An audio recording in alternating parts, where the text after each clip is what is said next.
Bom, senhoras e senhores deputados, eu olhando para o resto, que não é visível por todos, que é o Skype, portanto temos quórum a partir do Skype, praticamente todos os grupos parlamentares. O parlamentar do PCP deu nota que está numa audição também, virá um bocadinho depois, mas como ainda temos previamente o ponto primeiro da ordem de trabalhos, que é o regulamento, dava então início aos nossos trabalhos desta tarde e começávamos precisamente pelo regulamento da Comissão Eventual para a Revisão Constitucional. Fizemos distribuir há instantes uma versão com algumas correções detectadas e remetidas pelo Sr. Deputado Marcos Guedes, que também, entretanto, nos deu nota que faltavam aqui 2 ou 3 e, portanto, se me permitissem, eu dava nota delas antes de proceder à votação. Falta uma, enfim, sem prejuízo de algumas maiúsculas e minúsculas que depois corrigiremos colocando comissão por maiúscula e mesa também nos casos em que falta. Detecta-se apenas na linha D do artigo 2º que no inciso final falta o verbo proceder antes de à revisão das remissões, portanto, bem como proceder à revisão das remissões. E depois ficou a faltar também no artigo 7º a possibilidade de também os DURP poderem obter a interrupção da reunião plenária, nos termos, aliás, em que também gozam desta prerrogativa nas restantes comissões. E, portanto, com estas 2 alterações, este acrescento no artigo 7º e este intercalar do verbo no artigo 2º, colocava à discussão, se for caso disso, se houver inscrições, não vejo inscrições, portanto, colocava à votação o regulamento da Comissão Eventual para a Revisão Constitucional e perguntava quem vota contra, quem se abstém, está aprovado por unanimidade. Assim sendo, e na sequência também da programação de trabalhos que fizemos na reunião de mesa e coordenadores, seguiremos com o acordado, portanto, daria a palavra ao Sr. Deputado André Ventura para a apresentação do projeto de revisão constitucional número 314 do Chega, portanto, o único que está na Comissão, e para o devido efeito, Sr. Deputado, tem a palavra. Muito obrigado, Sr. Presidente, pela atribuição da palavra. Gostava de começar por referir e frisar que para o Chega, para mim próprio, é um momento particularmente importante por conseguirmos ver, ao fim de muitas décadas, após o 25 de abril de 1974, de conseguirmos trazer a esta Câmara, mesmo com um prognóstico de uma apreciação negativa previsível, de conseguirmos trazer a esta Câmara a discussão de temas que não só são parte da fundação originária e do ADN do Chega, como também de muitos outros que, já não estando cá, ou não estando aqui, ou não estando representados na Assembleia da República, durante décadas lutaram para que estes temas fossem trazidos à discussão na maior Câmara Democrática Portuguesa, na representatividade do povo português e, sem demérito da dignidade constitucional que temos, fruto da Constituição que está em vigor, podermos trazer um projeto que, pela primeira vez, desde 1976, é estruturalmente antitético e também estruturalmente contrário a alguns dos valores que aqui foram consagrados na nossa Constituição. Mas este era o momento de o fazer, porque o Chega, várias vezes, nesta Câmara, apresentou projetos, iniciativas legislativas, resolução, mas essencialmente projetos de natureza legislativa, que a primeira Comissão, através de pedido de parecer do Sr. Presidente da Assembleia da República, decidiram que a primeira Comissão entendeu serem inconstitucionais e que o Sr. Presidente da República decidiu vetar a sua subida à discussão do plenário.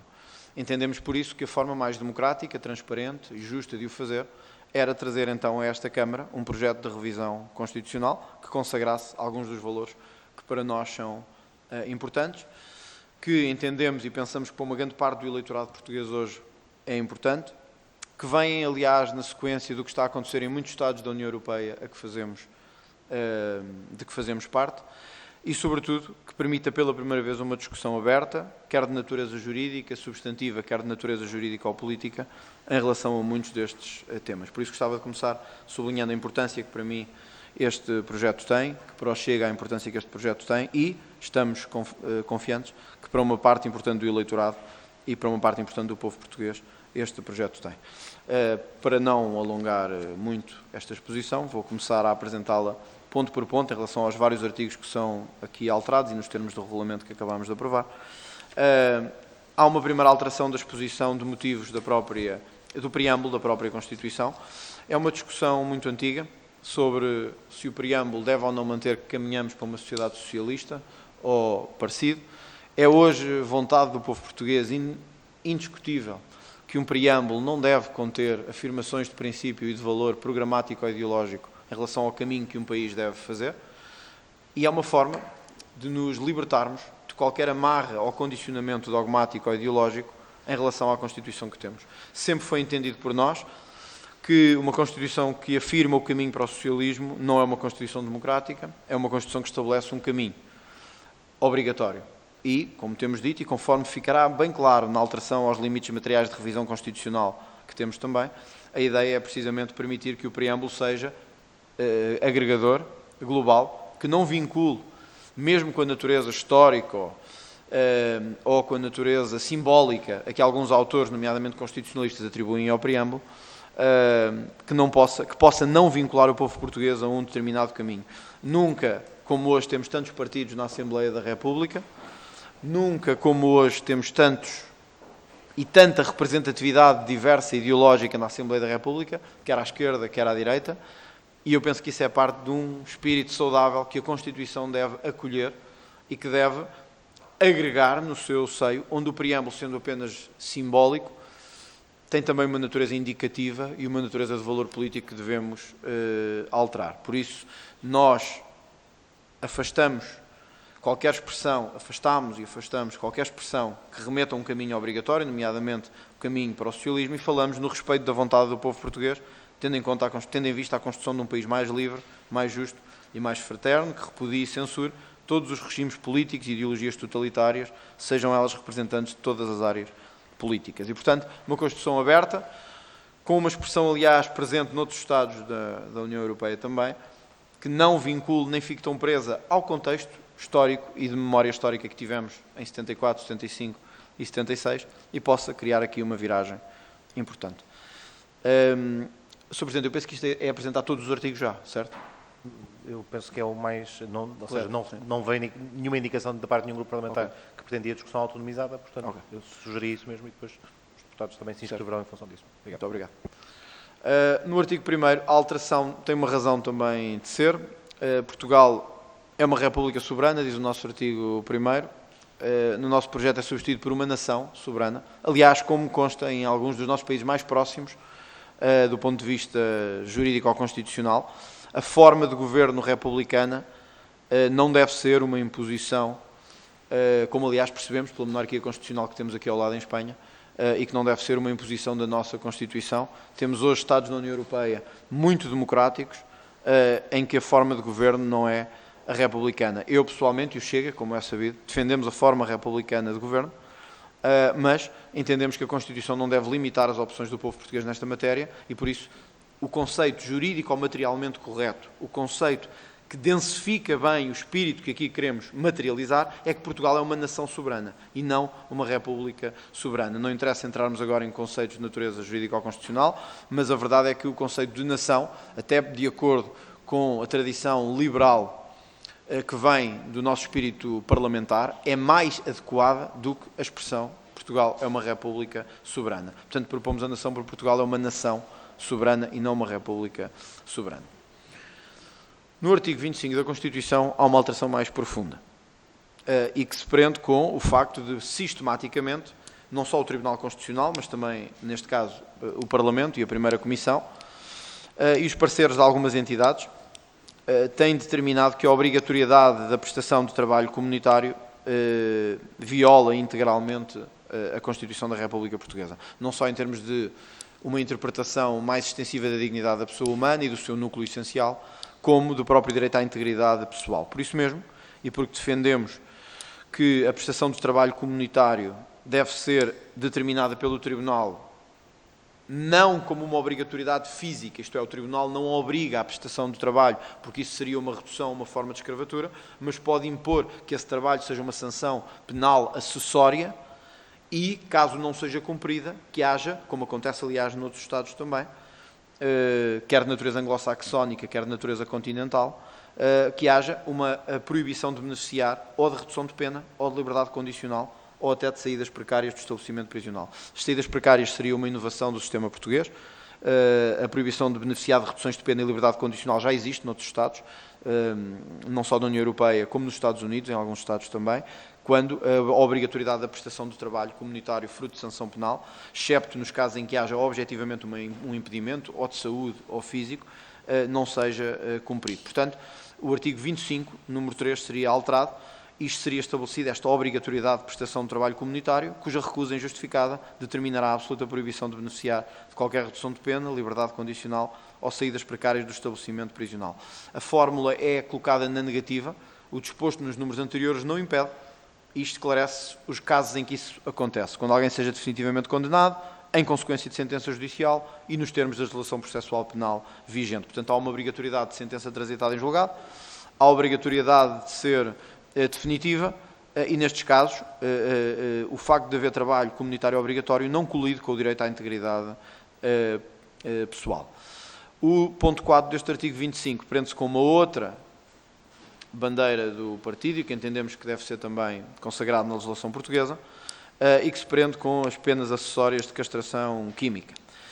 Aqui não há muito a dizer sobre isto, o Parlamento já discutiu, a primeira Comissão já discutiu isto longamente. A nossa proposta é de que a castração química não seja um ato voluntário, como acontece em algumas legislações, nomeadamente próximas da nossa. Na União Europeia, creio que há apenas um único caso de castração química coerciva, que é o caso da Polónia.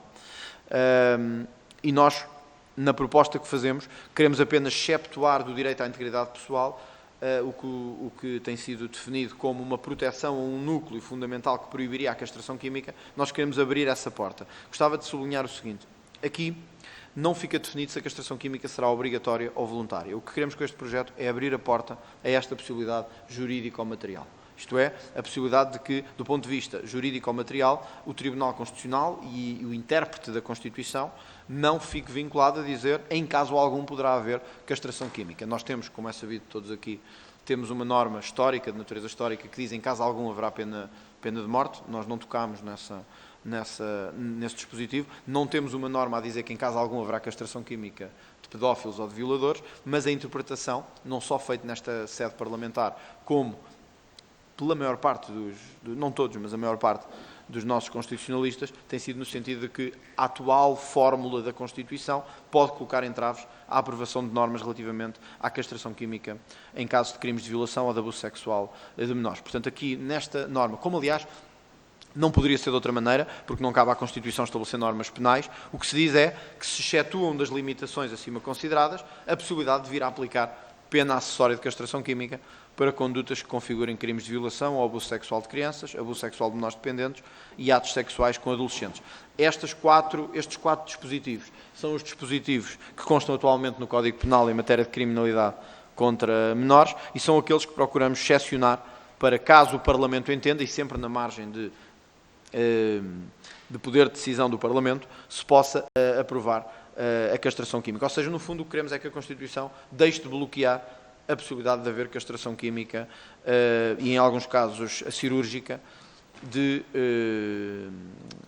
criminosos com esta natureza, desde que definitivamente condenados e, em consequência de sentença judicial, transitada em julgado, portanto, nos casos definitivos de condenação. Recordo só, e gostava de sublinhar que este regime aqui, como digo, não impõe nenhum regime penal obrigatório, não há aqui nenhuma derivação jurídico-penal. O que há é o estabelecimento de um quadro jurídico-constitucional que permitirá, caso a Assembleia algum dia tenha uma maioria que permita fazê-lo, que permite a aplicação de sanções de castração química a título acessório para criminalidade de natureza sexual. De resto, quando a castração química é voluntária, está já prevista em inúmeros Estados da União Europeia e alguns fora da União Europeia, como é o caso do ordenamento jurídico inglês, a sua possibilidade.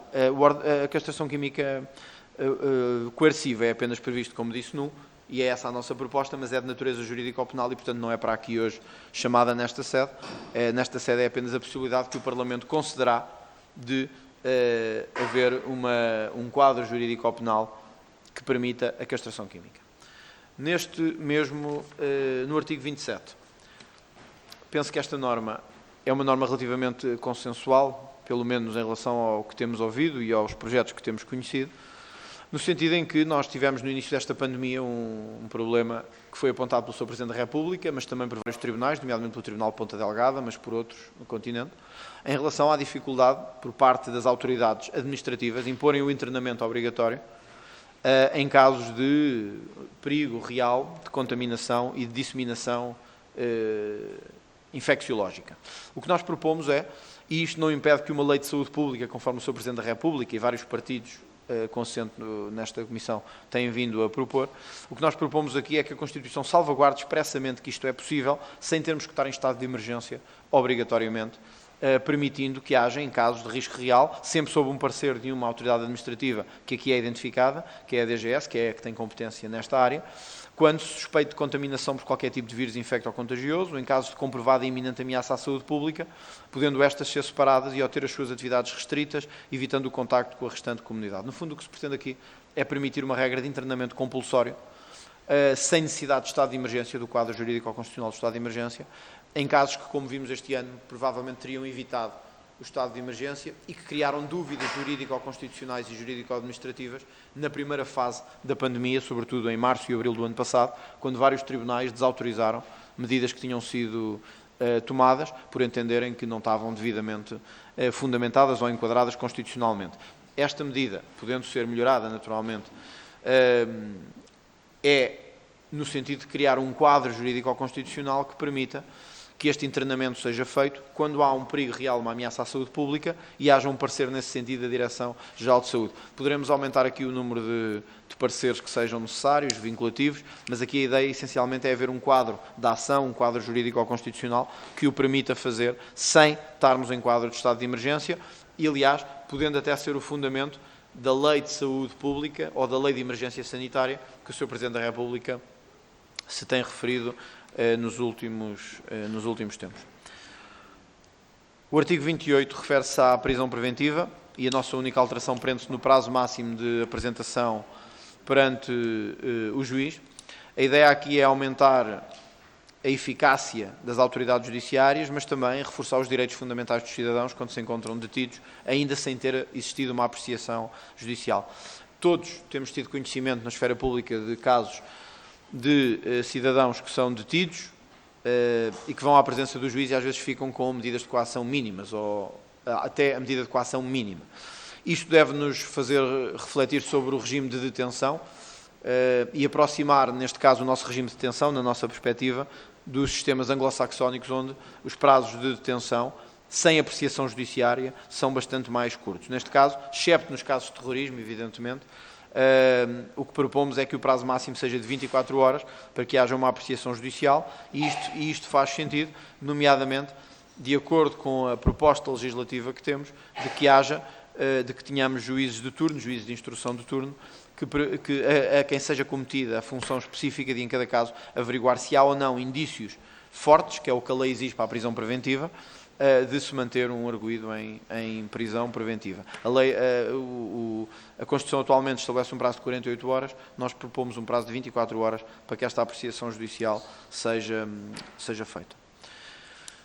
No artigo 30, que se refere aos limites das penas e das medidas de segurança, e também por força dos pareceres a que temos tido acesso e da interpretação que tem sido feita deste artigo pela jurisprudência e pela doutrina, o que nós propomos no ponto 6 é que os condenados a quem sejam aplicadas penas privativas de liberdade possam, na sua recorrência, e se assim for imposto pela autoridade judicial competente, prestar trabalho comunitário obrigatório, como mecanismo de compensação face aos custos inerentes à sua permanência no sistema prisional. Esta medida está em interligação e, de alguma forma, em coincidência teleológica com a medida que apresentámos atrás em relação ao trabalho comunitário obrigatório, e que prende a estabelecer a possibilidade da Constituição, que atualmente veda, de forma mais ou menos clara, veda a possibilidade de haver trabalho comunitário obrigatório no sistema prisional. Nós hoje temos um sistema de trabalho comunitário ou de trabalho no sistema prisional voluntário, nunca como ocorrência ou como derivação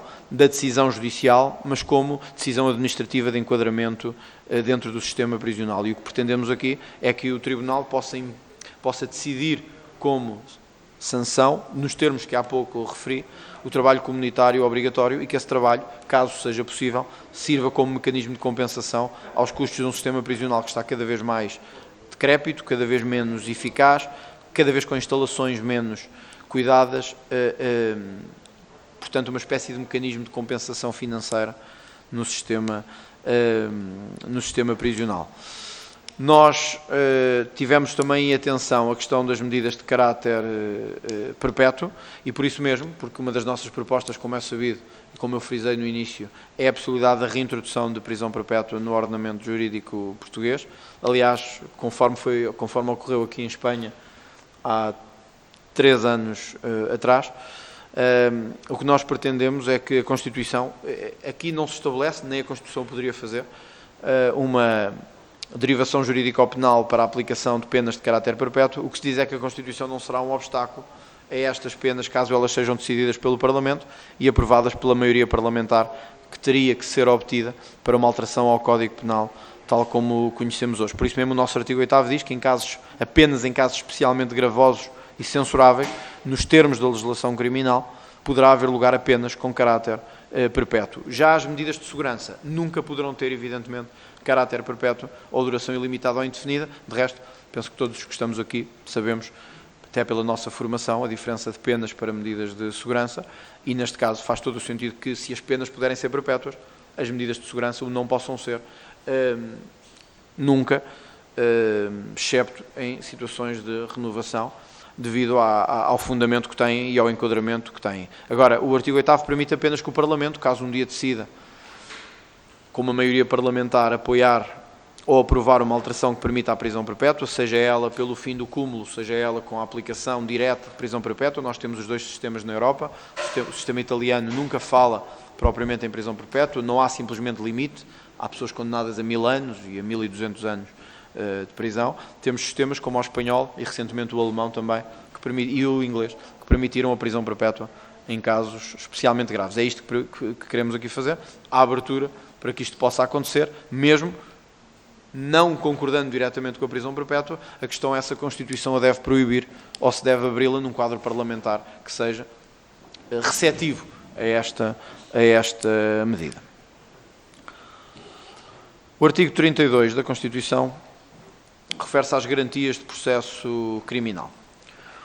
Como é sabido, o Tribunal Constitucional, nos 2 acórdãos conhecidos, penso que são 2, relativamente ao enriquecimento ilícito, sistematicamente e, de facto, de forma jurídico-dogmática bem feito, fundamentou a proibição daquelas propostas, uma delas do PSD, em relativamente ao enriquecimento ilícito, a sua proibição com base precisamente no artigo 32 e à estrutura acusatória do processo penal português.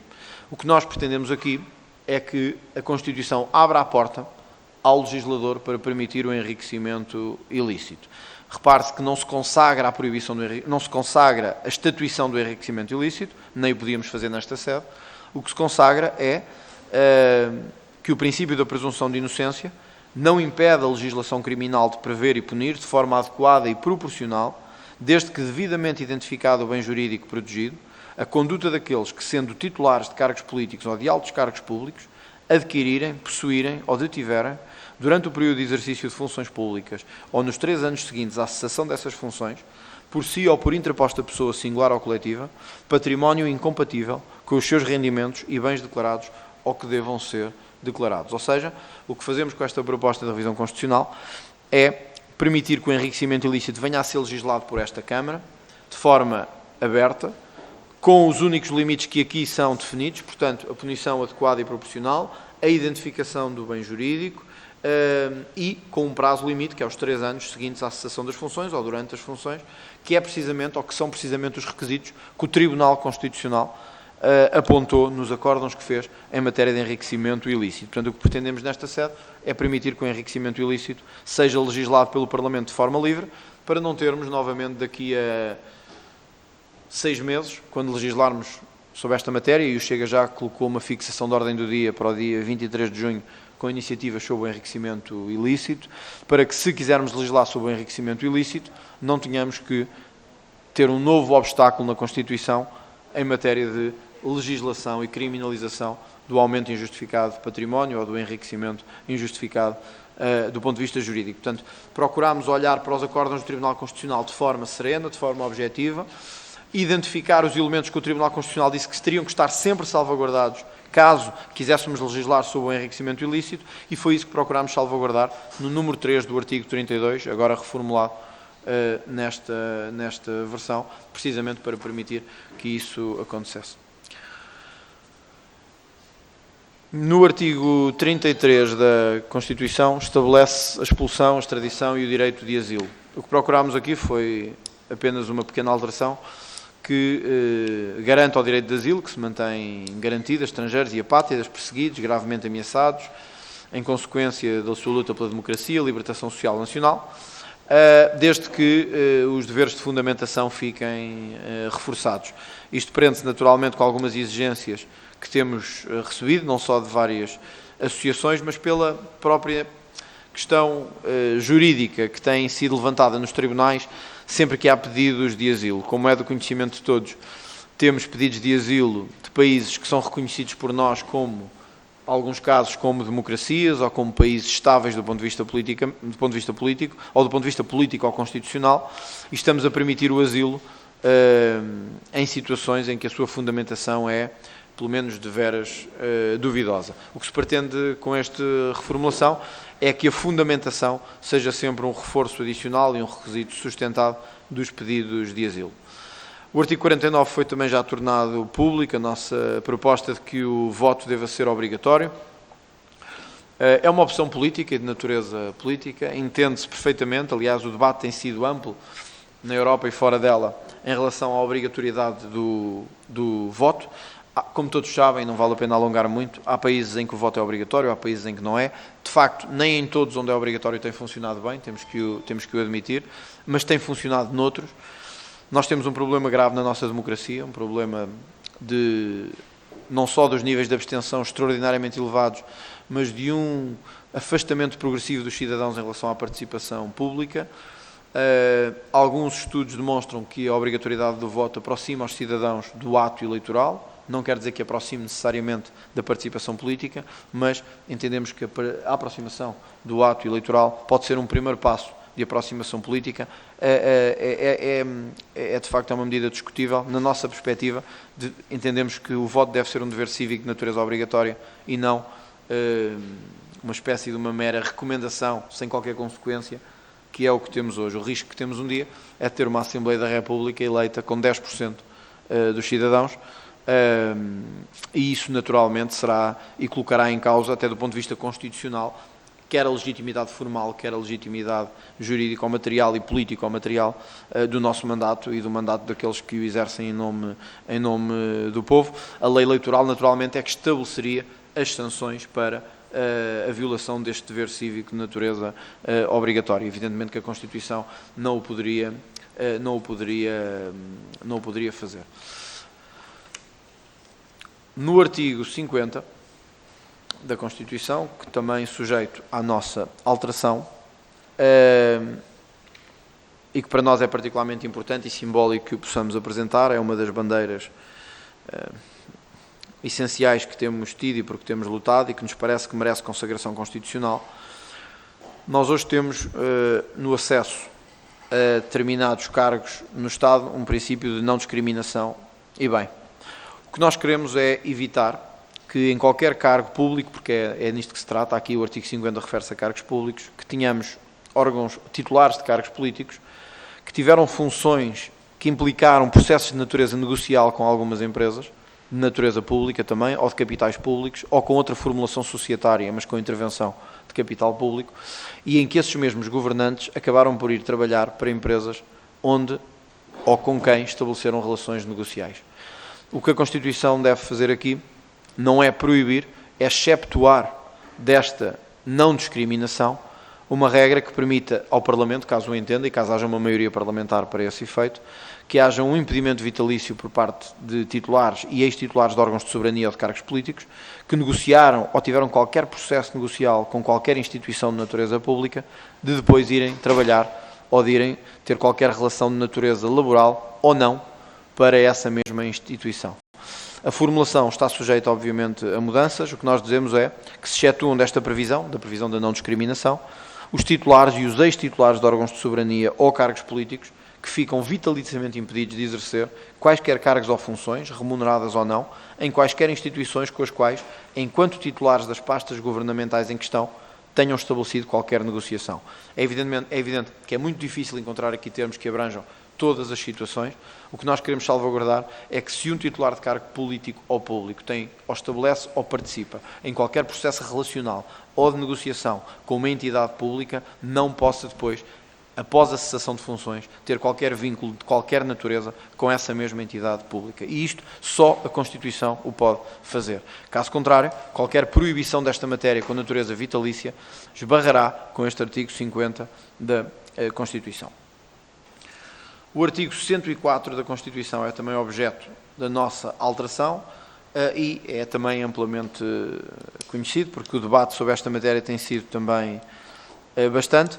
É sabido de todos hoje que o artigo 104 estabelece um sistema fiscal absolutamente proporcional em Portugal. O que nós propomos é que o sistema seja não progressivo, mas proporcional. As diferenças são conhecidas de todos. O que nós propomos é um sistema único e proporcional, como é hoje prática numa grande parte não só dos novos países que aderiram à União Europeia, dos novos Estados que aderiram à União Europeia, mas também com provas dadas em matéria de crescimento económico e de aumento do PIB. No nosso caso, combinamos essa estatuição com um nível de isenção tributária a definir em lei especial. Ou seja, o que se propõe é que o sistema não obrigue, é que a Constituição não obriga um sistema fiscal absolutamente progressivo e permita um sistema proporcional e único que seja combinado ou na Lei Geral Tributária ou nos diversos códigos de natureza tributária, com um nível de isenção que seja a definir até um determinado montante. Esta norma, aliás, é muito semelhante à que se encontra hoje noutros Estados. É uma mudança, e aí sim a 100%, a 180 graus do nosso sistema fiscal, do nosso sistema tributário, mas é, como é sabido, é a nossa proposta e é aquilo que entendemos que neste momento mais tem penalizado os portugueses, que é sentirem que no sistema que temos, quem mais trabalha é precisamente quem mais penalizado é. E isto é aquilo que tem acontecido em todos os sistemas progressivos. Quem mais trabalha, quem mais investe, quem mais se esforça, é quem mais penalizado é. O que queremos é um sistema único e proporcional, que estabeleça ao mesmo tempo uma isenção tributária que seja definida. Em lei especial é a formulação que usamos, referimos naturalmente à lei fiscal, seja ela a lei especial, seja ela a lei geral tributária, o Código dos Impostos sobre o Rendimento ou qualquer outro imposto. Reforço, aliás, só para que fique claro, que o artigo 104 se refere a impostos sobre o rendimento e não impostos sobre o consumo ou sobre qualquer outra incidência ou materialidade de natureza tributária. O artigo 108 e prende-se com a alteração, tem ligação conexa ao que fizemos logo no artigo 1º. Diz-se que o poder político e a escolha da forma de governo existente pertencem ao povo e é exercido nos termos da Constituição. Cai a forma republicana de governo, como sabemos, passa a caber ao povo a escolha de forma de governo e a sua formulação nos termos constitucionais. Não se impõe nenhum modelo de governo, nem nenhum modelo de Estado. O que se dá é ao povo português a possibilidade de escolher, seja em referendo, seja através de um ato próprio, a sua forma de governo, por muito pacificada que esteja em Portugal. É uma luta de alguns setores da sociedade há algumas décadas para cá e pensamos que é uma luta que merece ser acolhida e que merece ser acolhida nesta revisão constitucional, abrindo a possibilidade a que a República não seja a única fórmula possível, mas tenhamos a possibilidade de, em liberdade, ter outros sistemas. De resto, como vos disse há pouco, temos hoje monarquias constitucionais, onde a democracia materialmente dita é muito mais firme e até muito mais efetiva do que acontece na República Portuguesa. O artigo 109 é também já conhecido de todos, procura-se eliminar as relações familiares dentro do Governo, dentro de grupos parlamentares na Assembleia da República ou em Assembleias Legislativas Regionais, órgãos regionais ou locais. Também é outra das situações em que, se não o fizermos através da Constituição, não o conseguiremos fazer de outra forma. Limitação por ligação familiar de cargos políticos, com todos os problemas que todos assistimos na primeira legislatura deste Governo, deve ficar constitucionalmente consagrada na nossa perspectiva. Por isso queremos proibir as relações familiares de primeiro e segundo grau dentro do Governo e entendemos que esta é uma medida que a Constituição deve estabelecer como forma de garantir a transparência, a equidade e de garantir a própria eficiência do sistema de Governo e para impedir que aquilo que aconteceu na legislatura passada volte a acontecer em Portugal, seja neste Governo, num Governo socialista, seja em qualquer outro. Entendemos que esta é uma reivindicação dos cidadãos também e entendemos, pelos estudos que fizemos, que qualquer alteração às leis atualmente em vigor em matéria de titularidade de cargos políticos, de organização do Governo ou de organização dos organismos regionais ou municipais, esbarraria com a Constituição, pelo que decidimos alterar expressamente o artigo 109 da Constituição. Não vos quero amassar muito, o artigo 148 é também uma conhecida bandeira do Chega nesta matéria, é sobre a limitação do número de deputados, propõe-se que a redação fique com um mínimo de 100 e um máximo de 230, máximo já é o que atualmente temos. O mínimo de 180, como sabem, passaria a ser o mínimo de 100 deputados, que depois seriam em fórmula de eleição feita através de lei eleitoral. O artigo 148, o que abriria à porta penso que há vários partidos que já manifestaram concordância com a redução do número de deputados, o artigo 148 abriria à porta a que pudéssemos ter um número mínimo de deputados muito inferior ao que atualmente a Constituição estabelece, de 180, e um máximo de 230, que é exatamente o que está, sendo que depois a lei eleitoral definiria os termos da sua eleição. Nós entendemos, se me permitem, que a redução do número de deputados é também, para além de ser uma bandeira fundamental, entendemos que é uma fórmula de eficácia do próprio sistema político e que a Constituição deve ser o momento, a sua revisão deve ser o momento em que isto é consagrado, de forma aberta, democrática e transparente, sendo que naturalmente fica um trabalho por fazer em matéria de lei eleitoral, garantindo um mínimo de representatividade de regiões menos populosas e de distritos menos populosos. Portanto, a proposta aqui é que haja um mínimo de 100 deputados e um máximo de 230, o mínimo seria reduzido de 180 para 100, 230 é o que já existe. O artigo 150 estabelece que o Primeiro-Ministro e os Ministros de Estado passariam a ter que estar, tal como o Presidente da República, com cidadania portuguesa originária. A norma que estabelece que o Presidente da República tem que ser português de origem é uma norma com natureza histórica, que deriva e que remonta ao liberalismo. O que entendemos é que hoje, sobretudo na percepção que as pessoas têm do cargo de Primeiro-Ministro, não faz sentido que o Presidente da República tenha que ser português de origem e que o Primeiro-Ministro possa não ser português de origem. É conhecido de todos que para os portugueses e para a comunidade em geral, o cargo de Primeiro-Ministro está diretamente associado à reivindicação das suas condições de vida, ao exercício do Governo, à representatividade da República no exterior, nomeadamente nos órgãos da União Europeia, e, portanto, perante as funções que tem, das duas uma, ou acabamos com a nacionalidade originária do Presidente da República, ou o Primeiro-Ministro não faz sentido não ter nacionalidade originária e poder ter uma nacionalidade portuguesa não originária, como atualmente acontece em Portugal. Finalmente, e o último artigo que alteramos é o artigo 288 da Constituição, e eu gostava de fazer apenas esta reflexão sobre isto. Todos os que aqui estamos e que somos juristas, penso que é a maior parte, estudámos na formação que tivemos os limites materiais de revisão constitucional. Os limites materiais de revisão constitucional, como sabem todos, não são uma prerrogativa portuguesa, mas também não são uma originalidade portuguesa. Os limites materiais de revisão constitucional nascem quase sempre de um processo histórico de transformação em que os vencedores impõem aos vencidos regras que duram para sempre. Quando nós estabelecemos limites materiais a uma Constituição, em linguagem para os cidadãos ouvirem lá fora, o que nós estamos a dizer é isto: de hoje em diante, vocês nunca mais podem alterar isto. E isto é muito injusto de se fazer. Não há nenhum poder originário que não derive do povo. E em 1976 o poder originário não era mais forte, nem mais intenso do que aquele que temos hoje, do que aquele que representa o povo português hoje. Alguns olham para os limites materiais de revisão constitucional e consideram-nos de natureza simbólica, mas são poucos. A maior parte dos constitucionalistas considera-os de natureza vinculativa, outros de natureza formativa e outros ainda com uma natureza programática muito forte. Ao eliminarmos os limites materiais de revisão constitucional, não queremos, de forma alguma, colocar em causa as prerrogativas jurídico-constitucionais que estes limites estabelecem. Por exemplo, a separação e a independência dos tribunais, os direitos dos trabalhadores, os direitos fundamentais. Porque se quiséssemos fazer isso, tínhamos alterado os artigos relativamente a essas matérias. A alteração dos limites materiais de revisão constitucional, na sua eliminação, nada tem que ver com querer acabar com os seus dispositivos materiais. Tem que ver apenas com a consciência própria de que uma Constituição não deve impor limites ao poder soberano do povo português. E de que, em nenhum momento, podemos, através de uma Constituição, dizer que as próximas gerações estão vinculadas para sempre a esta matéria. Os que aqui estamos estaremos também familiarizados com a teoria da dupla revisão e com os vários escritos que quer o professor Jorge Miranda, quer o professor Gomes Cantilho, têm feito sobre esta matéria. Acontece que não deixa de me parecer um artifício e um escape que não deveríamos ter de utilizar quando queremos alterar a própria lei fundamental. Os limites materiais de revisão constitucional simbolizam que houve uma geração com mais poder soberano do que outra. Significam que houve um momento histórico mais relevante do que aquele que vivemos agora. E significam que a Constituição quer impor de hoje para sempre regras que nada valem se o povo português não as quiser acolher e se não se quiser vincular a elas. Ao termos limites materiais de revisão constitucional, damos ao povo português duas opções. A revolução através de meios armados ou de violência e a substituição constitucional através da força, porque não há motivos nem forma para a sua substituição pela via legal constitucional.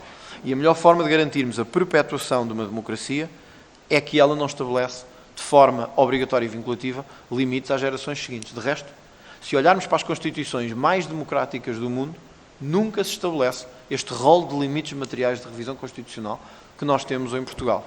Parece que uma geração decidiu dizer às outras todas para terem cuidado com as opções que tomavam, porque de hoje para sempre teríamos aqui dispositivos que não poderiam ser nunca alterados. É esta a razão de ser de nós queremos eliminar o artigo 288 da Constituição, com o facto único e claro de se tratar de uma limitação ao poder de soberania do povo português e não de querer afastar ou afetar ou limitar de forma alguma os dispositivos materiais que ali se consagram e com os quais concordamos de tal forma que não os alteramos neste projeto de revisão constitucional, como os direitos dos trabalhadores, como a separação e a interdependência de poderes, como a independência dos tribunais, etc, etc, etc. Portanto, gostava que ficasse claro esta disposição.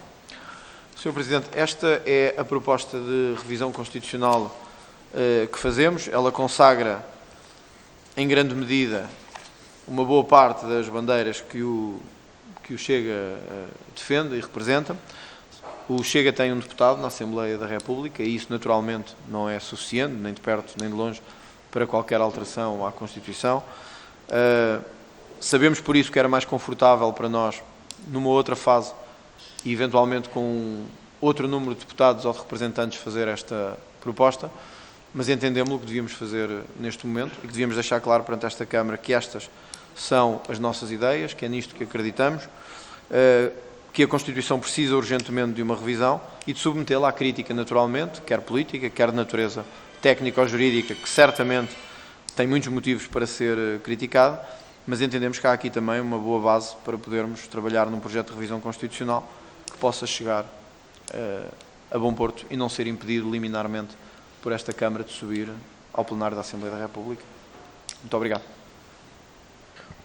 Muito obrigado, Sr. Deputado. Passaríamos agora a uma fase de intervenções dos grupos parlamentares que o desejam. Tenho uma indicação de inscrição do Sr. Deputado Marcos Guedes, do Partido Social Democrata, a quem dou a palavra.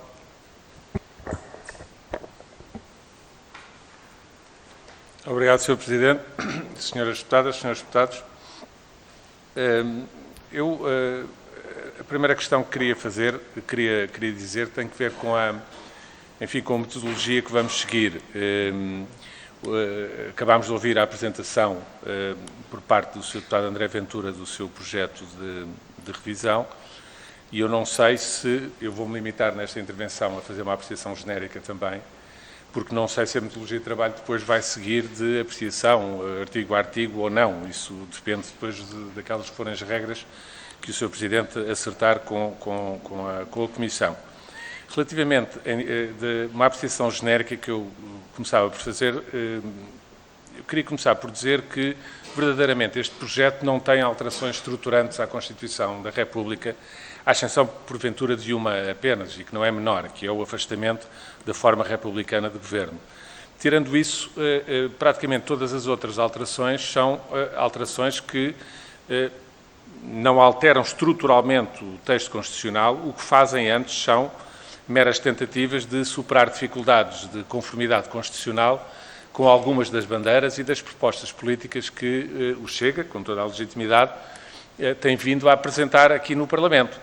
E, portanto, o rol de alterações que aqui estão com algumas honrosas exceções, não passam disso, tentativas de superar dificuldades de conformidade constitucional relativamente a propostas que, a seu tempo, foram apresentadas, foram formuladas em projetos legislativos pelo Chega e que, precisamente pelas as ditas dificuldades de conformidade constitucional, não foram insuperáveis e essas dificuldades e, portanto, não puderam ser aceites no atual quadro.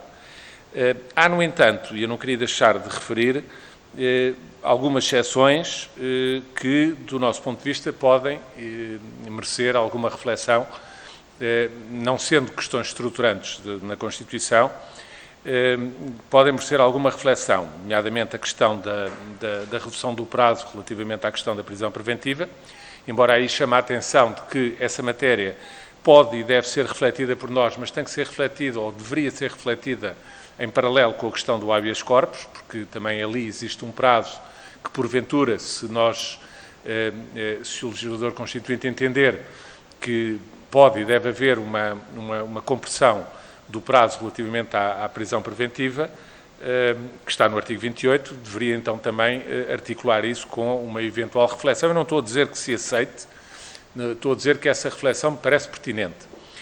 Como também, com toda a franqueza, me parece perfeitamente pertinente, e de resto o Partido Social Democrata tem um historial antigo, não apenas o Partido Social Democrata, mas o Partido Social Democrata tem um historial antigo nas revisões constitucionais de pôr em equação a questão dos limites materiais.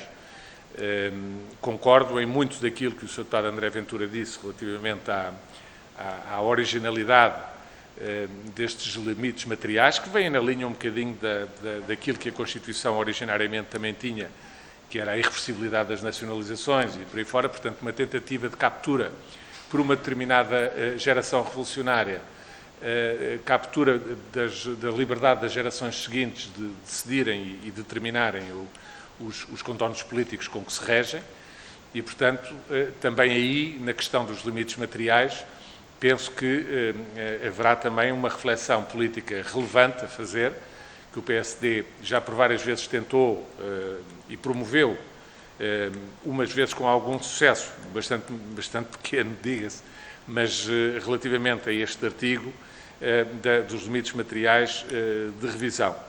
Já relativamente à questão do preâmbulo, que eu também acho que é uma questão que genericamente deve ser abordada nesta fase, não concordo com o Sr. Deputado André Ventura, porque, de facto, ficou claro já ao longo das revisões constitucionais anteriores que o preâmbulo não tem qualquer tipo de conteúdo normativo. É um documento datado historicamente, que apenas reflete aquilo que era, digamos, a conjuntura política histórica na altura da aprovação original do texto constitucional em 1975 e depois de entrada em 76, peço desculpa, e a sua entrada em vigor, e de resto até devo dizer que as alterações que são propostas pelo Chega, do meu ponto de vista, confirmam exatamente isso, porque ao pôr-se os verbos, como o Chega propõe no passado, deixa-se claro que o documento, este preâmbulo, é um documento apenas um relato histórico.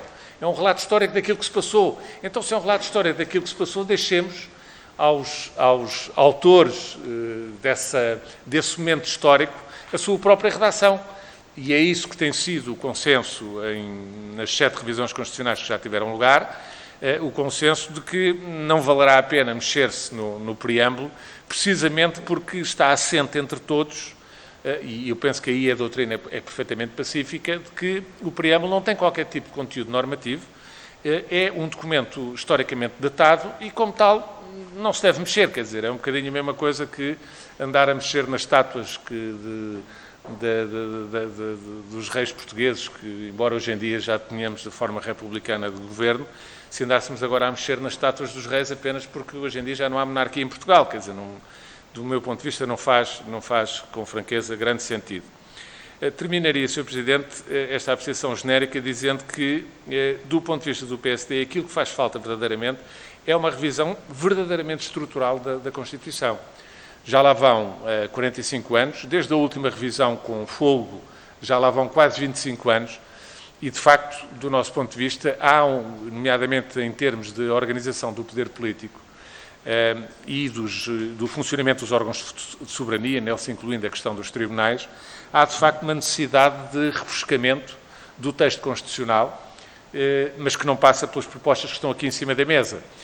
Infelizmente, como todos sabemos, as regras constitucionais de revisão são as que são, e apresentado que foi o projeto por parte do Chega no final do ano passado, no final, não tanto no final, em setembro, outubro do ano passado, mas por força da declaração de estado de emergência sucessiva, houve uma interrupção da contagem dos prazos constitucionais, mas a verdade é que estamos confrontados com um processo de revisão ordinária que verdadeiramente, do ponto de vista do PSD, não toca nos aspectos estruturantes que uma revisão que se justifica nos dias de hoje e que o PSD está a trabalhar no sentido de apresentar propostas exatamente nesse sentido e com esse fogo, com essa tentativa de facto, estruturalmente mudar alguns aspectos da nossa Constituição, nomeadamente em termos de organização do poder político e do funcionamento dos órgãos de soberania, isso não está aqui presente e,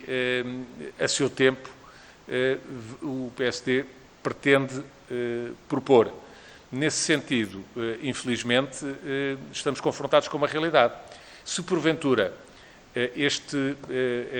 esta proposta de revisão constitucional fosse aprovada numa ou noutra parte, com um ou outro contexto, isso impediria uma revisão ordinária nos próximos 5 anos. O que coloca um problema sério, quer dizer, passaremos mais 5 anos sem verdadeiramente termos uma alteração estrutural ou uma tentativa de discussão de uma revisão constitucional verdadeiramente estruturante para adaptar aspectos que hoje em dia manifestamente carecem de adaptação ao fim de 45 anos de vigência e de refrescamento estruturante de funcionamento, nomeadamente, do poder político. E, por essa razão, quase que inevitavelmente, o Partido Social Democrata vê-se na contingência de, relativamente a este processo que foi aberto agora, e com toda a frontalidade o quero aqui deixar claro, vê-se na contingência de tentar que este processo não tenha, neste momento e nesta fase, e com estes contornos, não tenha sucesso. Necessariamente que o Sr. Deputado André Ventura e todos os outros, reabrindo-se um processo de revisão constitucional daqui a uns meses, poderão e terão toda a legitimidade para voltar a apresentar, se for esse o caso, as suas propostas para que elas possam ser debatidas. E, como eu referi, uma ou outra das que estão aqui sobre a mesa, do nosso ponto de vista, merecem, de facto, alguma revisão, reflexão séria. Não sei se com sucesso, mas uma reflexão séria, porque me parece que podem vir a merecer consenso adequado para que sejam inscritos na Constituição. A grande generalidade dos outros, do ponto de vista do PSD, não, mas eu deixava isso para, eventualmente, se passássemos a uma apreciação artigo a artigo, e aí, então, eu abordaria a posição do PSD relativamente a cada uma das propostas em concreto. Muito obrigado, Sr. Deputado. Recuperando aquilo que metodologicamente se definiu na reunião de mesa e coordenadores, fundamentalmente os termos que são muito similares ao conjunto ao conjunto quantitativo de propostas apresentadas na 12ª legislatura, em que, na altura, também tivemos uma Comissão Eventual de Revisão Constitucional para apreciar 2 projetos de revisão constitucional, um do PSD e um do CDS, ou um de deputados do PSD e um de deputados do CDS, e o que se articulou foi a realização, em primeiro lugar, da apresentação pelo proponente do projeto de revisão constitucional, e depois, em função das inscrições e do uso da palavra dos senhores deputados, se veria do grau também de desenvolvimento do debate. Portanto, se os senhores deputados pretenderem fazer uma apreciação genérica com colocação de questões na especialidade ou detalhadamente artigo a artigo neste momento, podem fazê-lo. Se optarem por apenas fazer uma apreciação genérica, não querendo usar mais da palavra, também o podem fazer. E na sequência de conclusão, a partir do momento em que mais ninguém pretender usar da palavra, passaria-se então à fase de votação. Portanto, respondendo à sua pergunta, não está programada autonomamente uma discussão artigo a artigo. Necessariamente, se os grupos parlamentares assim o desejarem, podem também pedir a palavra nesse sentido, mas à partida a metodologia foi da apresentação em bloco, uma vez que também pela extensão não se justificava fracional em várias apresentações, e também o debate seguirá os mesmos termos como nesse momento. Tenho inscritos para usar a palavra a Sra. Deputada Isabel Moreira e depois o Sr. Deputado Telmo Correia. Sra. Deputada, tem a palavra. Muito obrigada, Sr. Presidente. Boa tarde, Sras. e Srs. Deputados.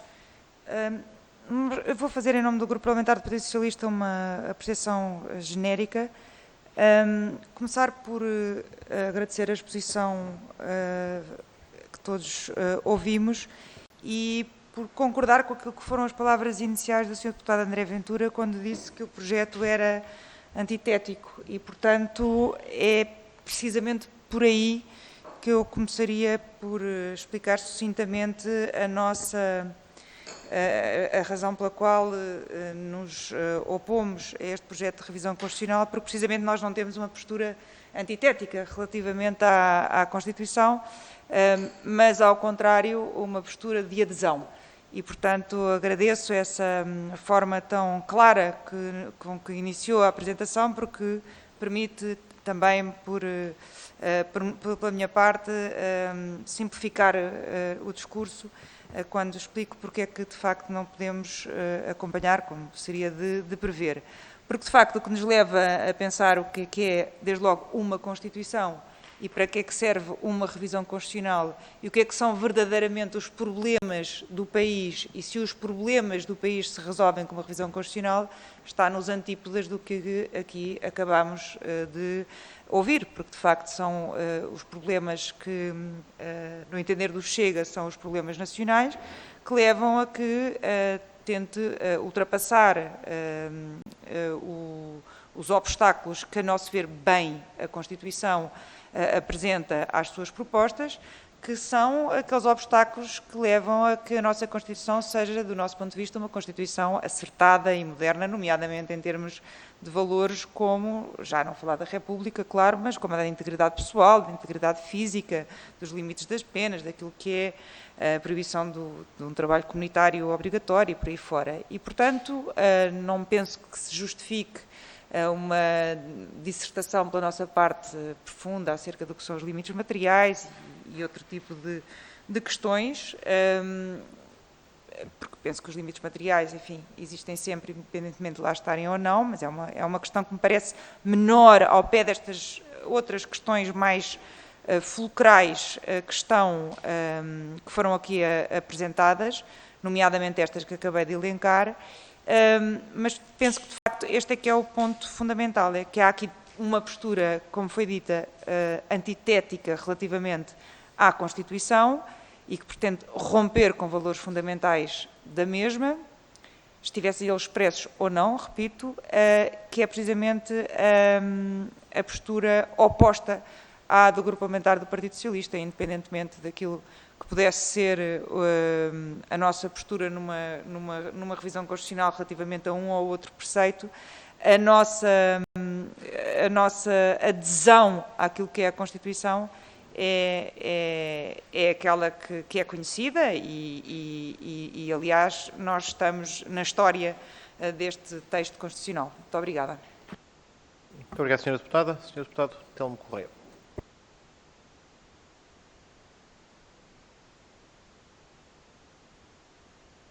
Apreciação geral, como de resto está a ser feita, para dizer o seguinte, quer dizer, de facto, qualquer partido tem a legitimidade de procurar conformar a Constituição com a sua própria interpretação ou a sua própria concepção política, doutrinária, ideológica ou outra. Isso não nos obriga a seguir, obviamente, essa conformação, nem essa ideia, e algumas das propostas do Chega, que diga-se a bom da verdade e de justiça, e estão aqui, os deputados que aqui estão, são praticamente todos membros da primeira comissão e, portanto, têm essa consciência que nós temos defendido que devessem ser discutidas em plenário, mesmo com dúvidas, muitas vezes, de constitucionalidade, e continuaremos a defendê-lo, não significa que para isso tenhamos que alterar a Constituição para que não haja nenhuma dúvida no futuro, não é? Quer dizer, portanto, não temos que partilhar forçosamente essa ideia, até porque a Constituição foi revista várias vezes e, em algumas dessas matérias, não é para nós indispensável que sejam alteradas.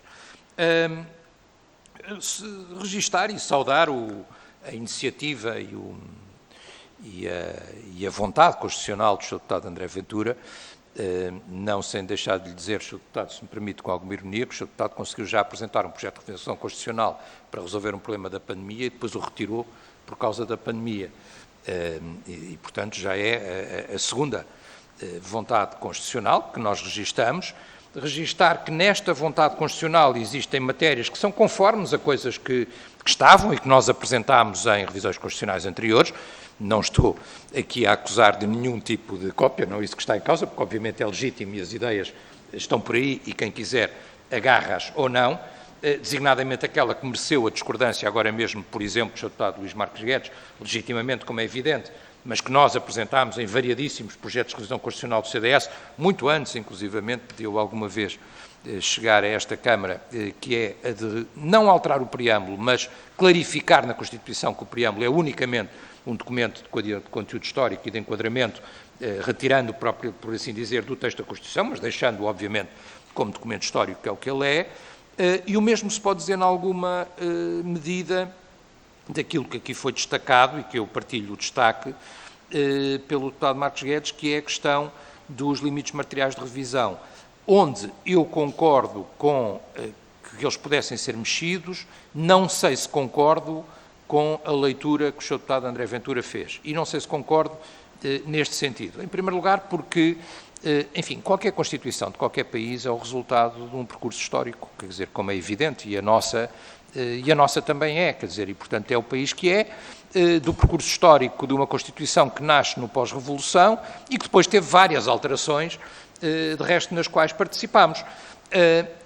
E eu não sou favorável à abolição dos limites materiais de revisão, eu acho que os limites materiais devem existir, quer dizer, porque a Constituição, numa expressão célebre, é a ideia que um determinado povo, uma determinada nação, tem de si mesma.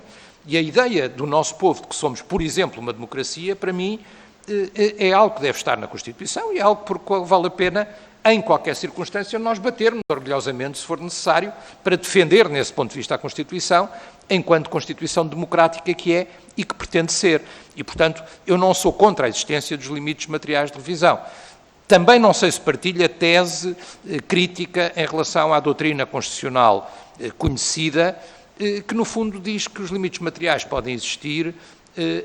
A única coisa para ultrapassarmos o limite material é a chamada tese da dupla revisão. Ou seja, numa primeira revisão teríamos que retirar o limite material para, numa segunda revisão, então, poder mexer na substância da Constituição nessa mesma matéria. Esta tem sido a tese dominante, pelo menos na minha escola, e olho para antigos colegas sentados à minha frente. E, portanto, esse é o ponto. Por exemplo, na questão do regime, eu acho que a questão do regime não teria que ser forçosamente um limite material de revisão, desde que se mantenha a democracia, não é? Quer dizer, o nosso vizinho maior é uma monarquia, não deixa de ser por isso uma democracia, para não falar no Reino Unido e noutros. E, portanto, aí a tese de dupla revisão não me faria confusão. Houve, de resto, um projeto conjunto, até esse, de revisão constitucional, apresentado por PSD e CDS, que chegou a ter uma votação maioritária em relação à remoção desse limite material em concreto, maioritária, mas não com maioria constitucional, como é evidente, ou seja, maioritária no sentido de ser metade mais um, metade, não sei quantos é que eram os deputados na altura, mas mais de metade dos deputados, mas não os 2/3 de revisão constitucional. E, portanto, quer dizer, essas matérias, os limites materiais, na minha opinião, devem manter-se. Há questões fundamentais, entre eles, enfim, os direitos fundamentais, os direitos dos trabalhadores, a democracia, são limites materiais indiscutíveis, poderiam ser, outros limites materiais poderiam cair, numa lógica de dupla revisão, achando eu, no entanto, que qualquer Constituição, a portuguesa, a francesa, a americana, a italiana, seja ela qual for, é o resultado de um percurso histórico e a nossa também é, e nessa medida também não podemos pura e simplesmente achar que estamos em total liberdade de seja o que for, a qualquer momento, porque há regras e as regras constitucionais têm que ser respeitadas, incluindo as regras de revisão, por isso é que também existe uma maioria qualificada para essa revisão. Dito isto, Sr. Presidente, estamos disponíveis, obviamente, para discutir nos termos em que venha a ser considerado, ou nesta apreciação geral que fiz e que disse que seria breve e que acho que, apesar de tudo, cumpri, embora me tenha alongado mais do que eu próprio estava à espera, ou então artigo, se for necessário, e se vier a ser o caso. Muito obrigado. Muito obrigado, Sr. Deputado. Tem a palavra a Sra. Deputada Inês Sousa Real, que nos acompanha por Skype. Muito obrigada, Sr. Presidente. Penso que me estão a ouvir em condições.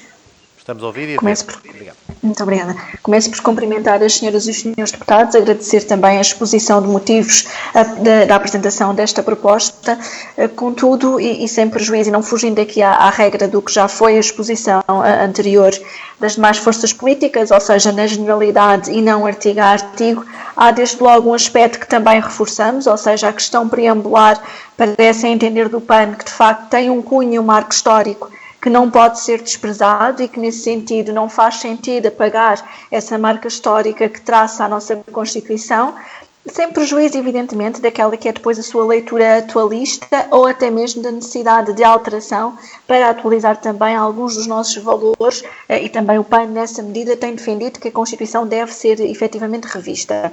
Contudo, há aqui um aspecto que não podemos deixar de referir nem ignorar.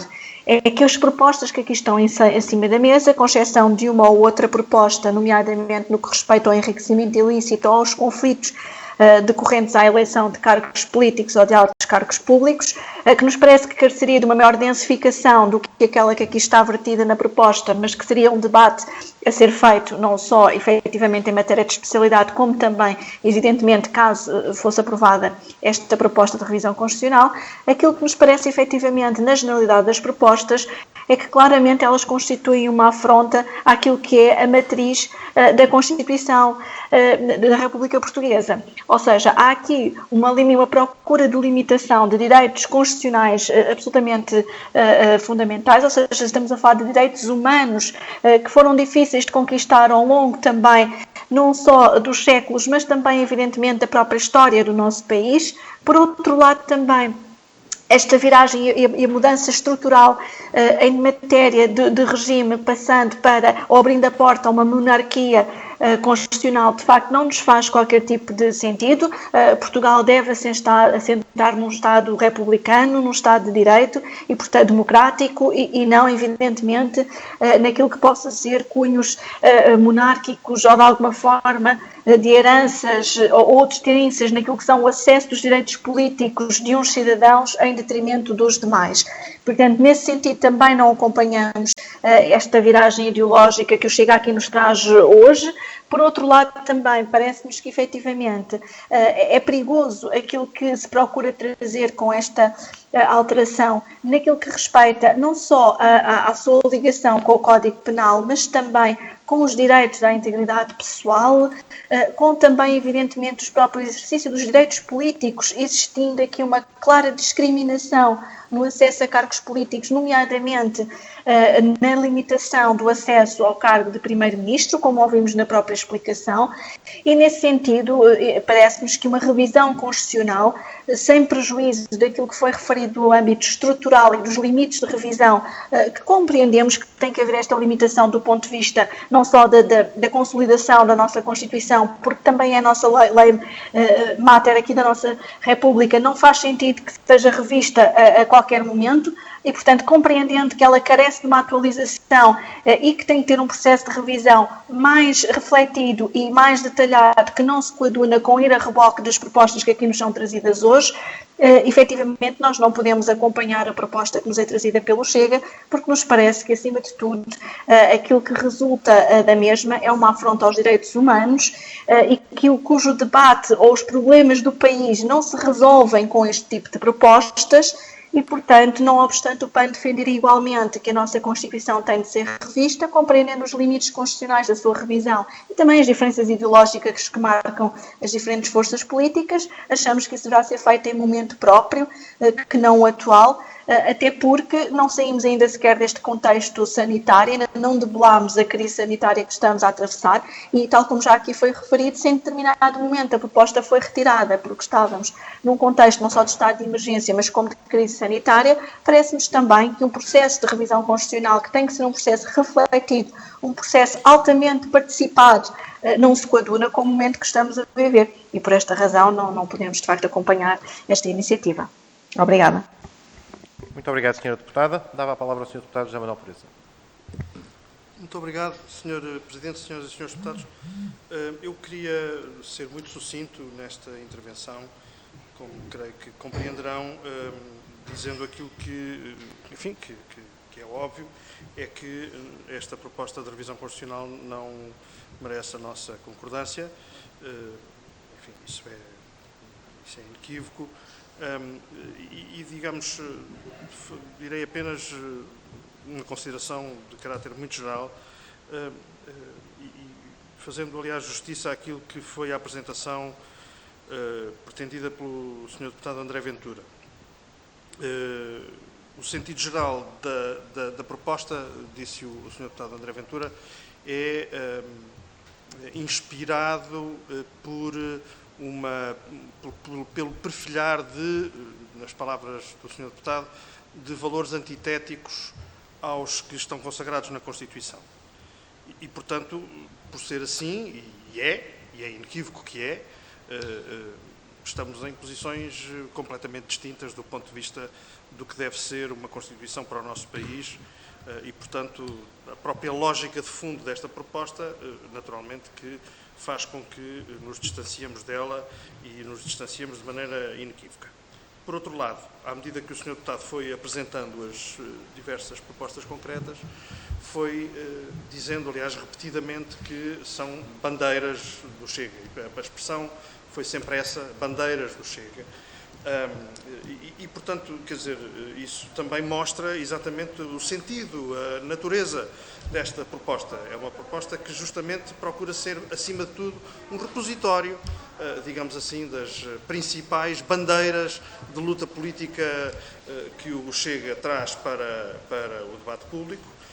E é bem sabido que, em relação a essas propostas que têm sido avançadas pelo Chega, e escuso de ir ponto a ponto, elas são todas muito claras, a nossa posição é de afastamento. Aliás, esta expressão bandeiras, que eu compreendo, enfim, no jargão normal, costumamos dizer tantas vezes as nossas bandeiras políticas, enfim, isso é perfeitamente natural, mas tem aqui também um sentido de agitação e propaganda, quer dizer, é um exercício muito vocacionado para essa, como aliás o Chega tem vindo a fazer sempre.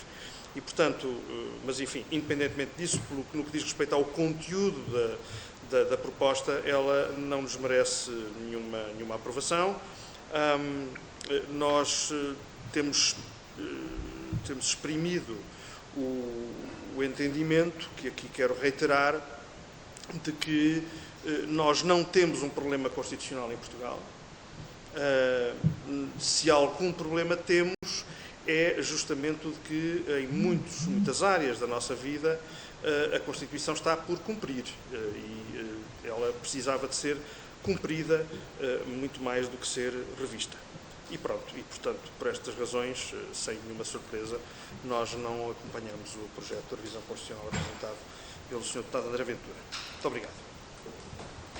Muito obrigado, Sr. Deputado José Manuel Pureza. Dava agora a palavra ao Sr. Deputado António Filipe, do Partido Comunista Português.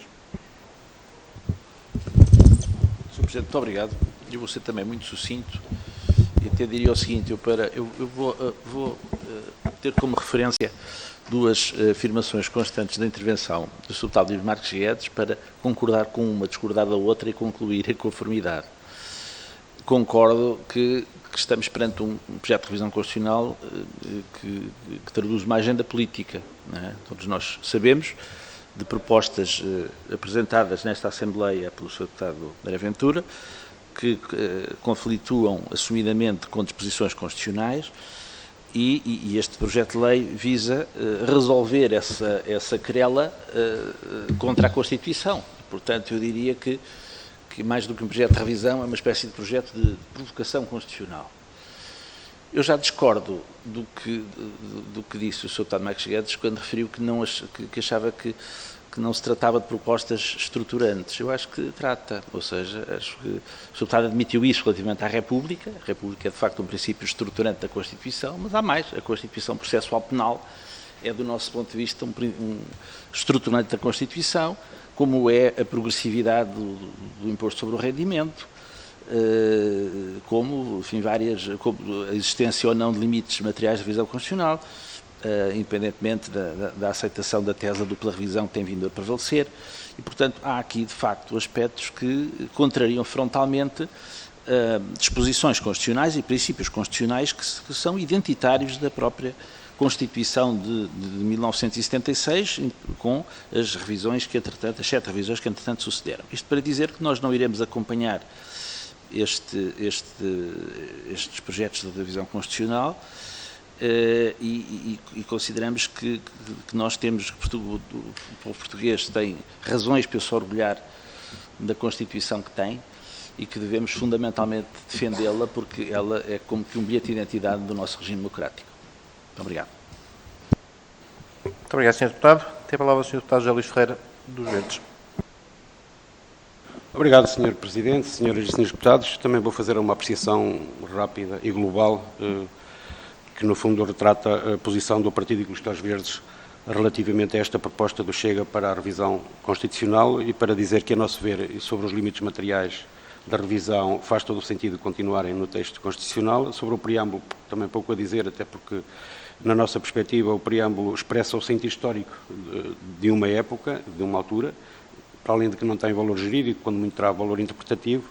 Quanto ao resto, esta proposta do Chega acaba por assumir um conjunto de princípios ou bandeiras que fazem parte do ADN do Chega, mas que não fazem parte do nosso, não fazem parte do ADN dos Verdes, nem de longe nem de perto, e, portanto, castração química, castração físico-cirúrgica, prisão perpétua, fórmulas para afastar a presunção de inocência, afastar a natureza progressiva dos impostos sobre o rendimento, são ideias ou são bandeiras do Chega que os Verdes não querem nem pretendem ajudar a erguer, bem pelo contrário, e, portanto, não acompanhamos esta proposta do Chega, não obstante toda a legitimidade, naturalmente, que o Sr. Deputado e o Chega têm em apresentar. Muito obrigado. Muito obrigado, Sr. Deputado. Sra. Deputada Joacine Catar Moreira.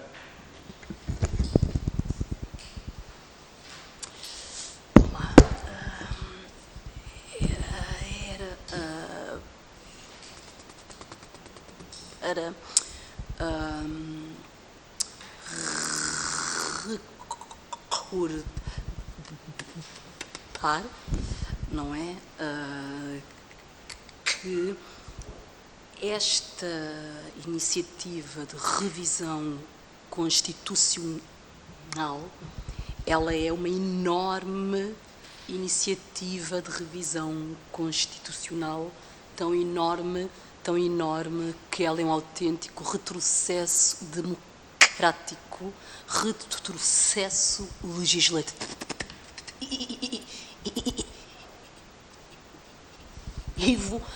E eu não entendo, número 1, como é que o PSD, que é descendente do 25 de Abril, acha que isto não é nada de extraordinário, excepto um aspecto ou outro, ou mesmo o CDS.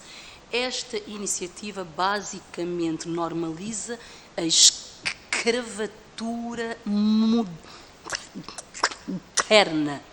Ela fala também da limitação da cidadania de alguns portugueses.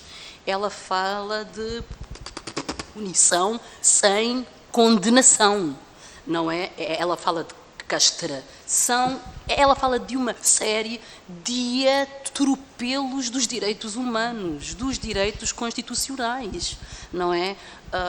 E obviamente que não vai ter o meu voto favorável, mas eu também espero que não tenha um voto favorável de ninguém que se afirma democrata. É isto só.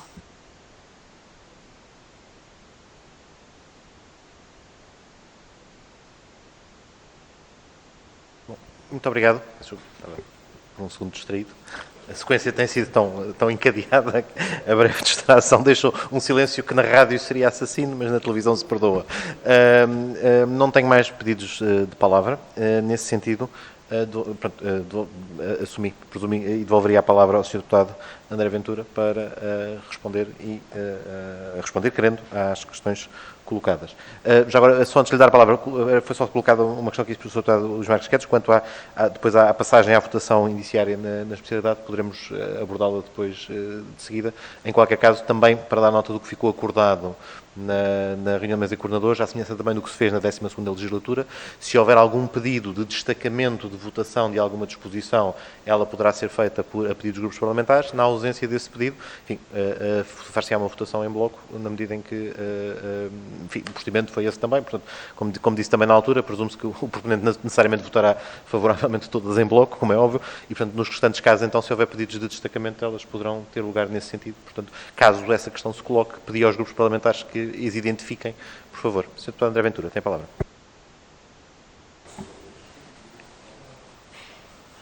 Muito obrigado, Sr. Presidente, e queria começar por agradecer as intervenções dos senhores deputados sobre esta matéria.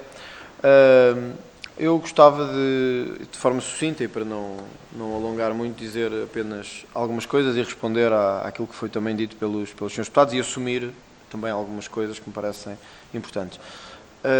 Eu penso que há, de facto, alterações profundas nesta nossa proposta à Constituição e, de facto, também há, e eu assumi logo no início da exposição, tentativas de superar a conformidade constitucional, de facto, de algumas das iniciativas. E eu penso que, se olharmos para o que são e têm sido as iniciativas legislativas que temos colocado a esta Câmara, que isso é absolutamente legítimo. Isto é, um partido que vê as suas iniciativas sistematicamente bloqueadas por serem consideradas contrárias à Constituição, qual é o caminho legítimo que tem? É procurar alterar democraticamente essa Constituição. E, portanto, não há outra forma de o fazer, e nós acreditamos que esta é a forma de fazer essa alteração. De resto, acreditando que o preâmbulo é um relato histórico, e tal como foi dito por vários dos senhores deputados e nas intervenções que foram fazendo, ele deve ser também um relato histórico com uma dimensão programática, ou pelo menos com uma dimensão atualista sobre a sociedade que vivemos.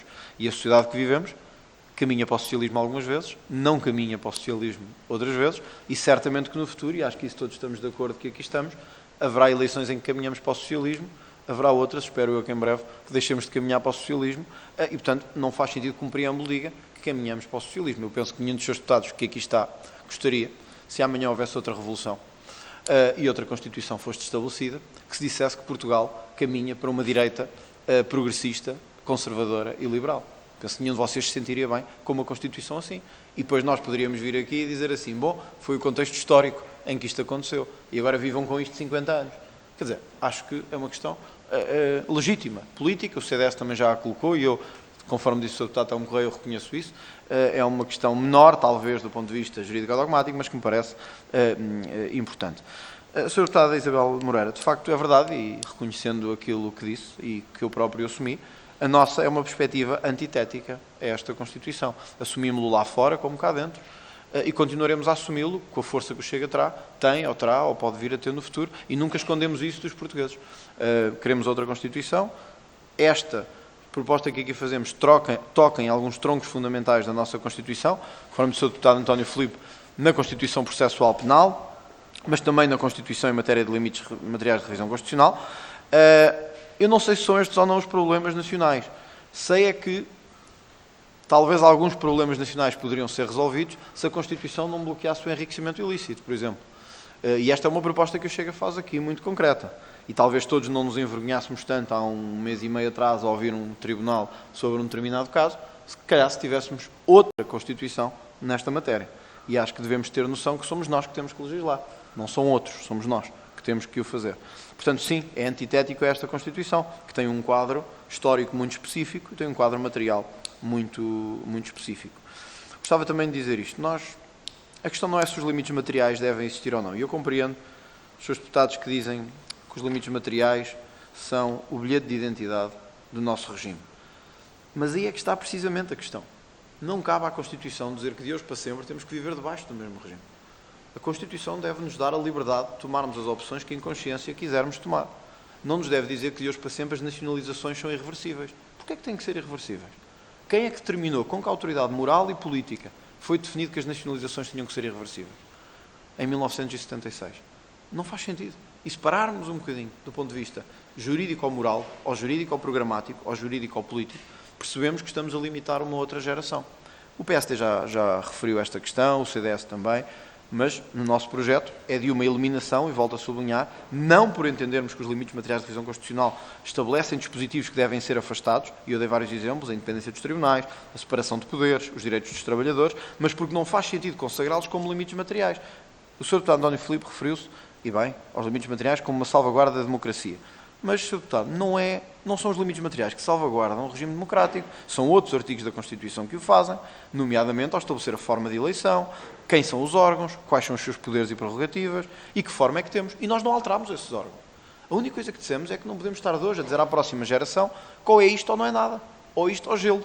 Quer dizer, não faz sentido do ponto de vista político e normativo que isto seja feito nestes termos. Aliás, há muita e boa doutrina sobre isto.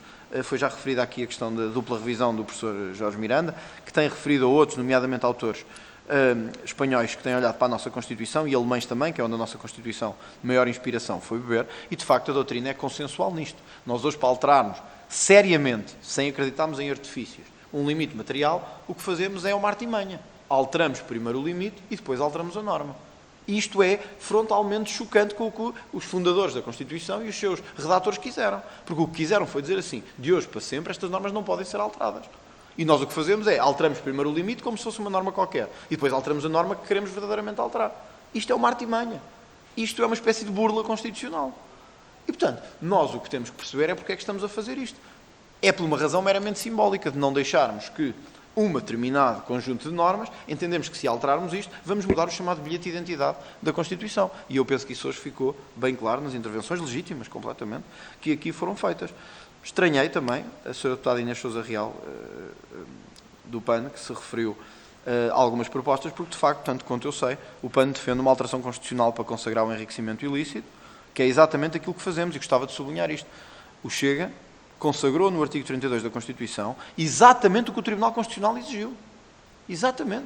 E, portanto, se deixarmos este artigo cair, nós temos que assumir lá para fora que estamos a deixar cair o enriquecimento ilícito em Portugal. Porque não venha depois ninguém dizer que o Tribunal Constitucional impediu. Porque nós temos o poder de o fazer alterar isso agora. O Tribunal Constitucional tem as suas prerrogativas e poderes, mas não manda mais que a Assembleia que representa o povo português. E, portanto, nós temos o dever de o fazer aqui. Esta norma é exatamente o que o Tribunal Constitucional disse. Bem jurídico identificado, aumento, posse ou detenção de património injustificado, 3 anos seguintes à cessação de funções, incompatível com a declaração de rendimentos. E, portanto, temos todas as condições para pegar neste artigo e dizer, vamos olhá-lo de parte. Porque se o chumbarmos, vamos estar a chumbar o enriquecimento ilícito, novamente, nesta Assembleia da República. E é que nós, no dia 23 de junho, conforme eu disse, o Chega vai trazer o enriquecimento ilícito legislativamente a esta Casa. E até podemos aprovar normas. Certamente que a do Chega terá mais dificuldade, mas pode ser aprovada do Bloco de Esquerda ou do Partido Socialista uma proposta. Mas quem nos garante que essa proposta não é depois chumbada pelo Tribunal Constitucional? Quem nos garante que não voltamos ao mesmo ponto? E que passamos mais 5 anos ou 10 anos à espera de uma norma de regulação do enriquecimento ilícito? Mesmo acreditando que o PSD, na proposta de revisão constitucional que fará, poderá voltar a incluir esta matéria. E, portanto, há aqui questões que não compreendemos muito bem. E só para terminar, Sr. Presidente, porque também não quero alongar-me muito nesta matéria, eu queria dizer isto. Bom, a Sra. Deputada Joacine Cata Moreira, eu não sei onde é que viu a normalização da escravatura moderna. O trabalho comunitário obrigatório existe em muitos sistemas democráticos do mundo, em Estados cuja democracia é bem mais longa que a nossa, imagina até que em alguns casos tem mais 2 séculos do que a nossa. E, portanto, eu penso que dizer que isto é escravatura é um pouco exagerado. E também não percebo onde é que viu punição sem condenação. Se ler bem a nossa proposta, diz-se que quando houver sentença transitada em julgado e com condenação definitiva. Quando se diz, não só na castração química, como na questão do trabalho comunitário obrigatório. Nunca se refere em momento nenhum que alguém pode ser obrigado a trabalhar ou que alguém pode ser castrado física ou cirurgicamente sem condenação definitiva. Aliás, repare que mesmo nos casos em que se refere ao trabalho comunitário, como é o caso do artigo 31 da nossa proposta, se não me engano, o artigo 30 da nossa proposta, refere-se aos limites das penas e das medidas de segurança, porque o artigo 6 diz os condenados. No artigo 32, O que se pretende, Sra. Deputada, não é nenhuma condenação não é nenhuma punição sem condenação. É precisamente o que o Tribunal exigiu para consagrar o enriquecimento ilícito. Desculpe, mas isto não é nenhuma condenação não punição sem condenação. O que se diz é que o princípio da presunção de inocência não impede a legislação criminal de prever e punir de forma adequada, desde que definidamente identificado o bem jurídico protegido, a conduta daqueles que sendo titulares de cargos políticos ou de altos cargos públicos adquirirem, possuírem ou tiverem, durante o período de exercício de funções públicas, património incompatível com a sua declaração. Esta formulação é do Tribunal Constitucional, não é nossa. E, portanto, dizer-se que isto é uma punição sem condenação é acreditar que o Tribunal Constitucional promove este tipo de situações. De resto, convido todos a lerem os dois acórdãos, um de 2015 e outro anterior, do Tribunal Constitucional em propostas do PSD sobre esta matéria. Foi exatamente isso que procurámos consagrar aqui. Vou terminar dizendo isto, Sr. Presidente. Eu não sei se esta Constituição é o bilhete de identidade do nosso regime ou não, como disse o Sr. Deputado António Filipe, e acredito nisso profundamente, assim como também o disse o Sr. Deputado José Manuel Pureza, e acredito que acreditem profundamente que esta Constituição é o bilhete de identidade do nosso regime. Mas eu penso que, se olharmos para os dois artigos que aqui são propostos, e sem fazer nenhum exercício de globalidade para dizer que esta proposta altera estruturalmente ou não a Constituição, não é isso que aqui está em causa, eu penso que se nos despirmos da carga das bandeiras, da carga político-ideológica ou da carga que é própria do Chega e das suas propostas, eu penso que temos aqui algumas propostas e o Sr. Deputado Marcos Guedes identificou algumas, como os períodos de detenção para a apresentação a juiz, a questão do enriquecimento ilícito, uma questão que nos parece absolutamente sensata, que é de que quem faz negócios em nome do Estado não possa ir trabalhar para as empresas com quem fez negócios. Quer dizer, isto é do mais básico possível. E é que nós todos, daqui a uns meses, vamos estar a lamentar não ter mecanismos constitucionais para conseguir contornar estas regras e vamos dizer, bom, devíamos ter alterado a Constituição, mas a ver vamos se teremos outro tempo e outra oportunidade para que algumas alterações que são hoje fundamentais, mesmo que seja no âmbito da Constituição processual penal que temos em Portugal, de fazermos estas alterações. Eu não sei se a Constituição é o bilhete de identidade do nosso regime ou não. Também não me preocupa muito, honestamente, e acho que o povo português não vive disso. Acho que nós precisamos de uma Constituição mais ágil, de uma Constituição que não tenha preconceitos ideológicos, de uma Constituição eficaz e de uma Constituição que, acima de tudo, consiga perceber que os tempos mudaram e que o tempo de 1976 já passou e que precisamos de uma Constituição para os tempos modernos. Foi isso que procurámos fazer com esta Constituição, com esta proposta. De resto, Sr. Presidente, nada tenho a opor em relação à votação em bloco, até porque já percebi as intenções de todos os partidos aqui presentes e grupos parlamentares, e que é legítimo. Chega, não poderá voltar à carga com nenhuma revisão constitucional durante a próxima legislatura, se o tempo permita, e a história também, consigamos na próxima voltar com uma e com muito mais deputados e com muito mais gente para a conseguir sustentar. Muito obrigado. Muito obrigado, Sr. Deputado. Concluída esta fase, não tenho inscrições para intervir no debate. Teríamos como ponto seguinte da ordem do dia a realização das votações indiciárias. No entanto, o Sr. Deputado Telmo Correia, antes de se ausentar, deu nota de que, relativamente à possibilidade de se fazer já as votações hoje, que o CDS requeriria que se fizessem amanhã, uma vez que não teve a oportunidade de proceder à identificação eventual do que é que destacaria das votações. Portanto, temos reunião marcada, já tínhamos reunião marcada para amanhã, mantemos a hora inicialmente prevista, portanto, é às 17. É após o plenário, exatamente, não tem hora certa amanhã, uma vez que depende do decurso do plenário. Portanto, o ponto único já seria apenas a realização das votações indiciárias, uma vez que resulta até do regulamento que aprovamos há instantes, precisamente o direito legislativo de pedir, solicitar o adiamento da votação. E, portanto, nesse sentido, quanto aos nossos trabalhos, mantemos a reunião da manhã, no horário previsto, apenas com este ponto das votações indiciárias. Necessariamente terá que haver uma outra reunião só para efeitos da aprovação do relatório, uma vez que é uma particularidade das comissões eventuais de revisão constitucional, mas isso, obviamente, marcá-la-emos depois também para os serviços terem tempo de o elaborar. Sr. Deputado Marcos Guedes. Obrigado, Sr. Presidente. Atendendo a que a reunião da manhã fica apenas com o ponto de aprovação, eu peço desculpa, mas então pedi a palavra apenas para dizer 2 ou 3 coisas ainda sobre o que tratámos hoje e o que vamos tratar amanhã. Tem a palavra, então. Não vi nenhum outro partido falar nisso. Procurei fazê-lo com frontalidade. O PSD, a razão principal pela qual o PSD concorda que este processo